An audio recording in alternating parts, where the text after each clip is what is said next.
साहेब तुमच्या बायल्यासारख्या हरकती पाहिलो मी ना. का तुम्ही रमेश सोबत फोनवर बोलल्या? प्रमोशन पाहिजे असेल तर ऑफिस मध्ये ये. मिशी असलेली बाई कपाराला लावते कुंकू. दिवाळीचा बोनस देता का ऑफिस मध्ये जाऊन भुंकू? गण्या साहेब त्या रमेशचा प्रमोशन मला देवा. त्यानं दिवाळीचा बोनस दुगना करा दुगना. पिंकीवाला प्रॉमिस करतो तुम्हाला. गोष्ट घराच्या बाहेर नाही जाईल. ठीक आहे गण्या. अजून काही? त्या काजलचा नंबर भेटला असता तर 888339. सर व्हॉट्सअप किंवा ईमेल करा ना. ठीक आहे भाऊ ठीक आहे. आता दुपारची सुट्टी झाली साहेब.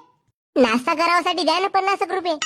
हो बेटा ठेलेवाल्याला माझं नाव सांग अन मन भरून समोसे खा. त्या ठेलेवाल्याला तुमचं नाव साहेब म्हणून सांगू का मॅडम? मजा केलो साहेब. जातो. माझा बोनस अन प्रमोशन तयार ठेवा.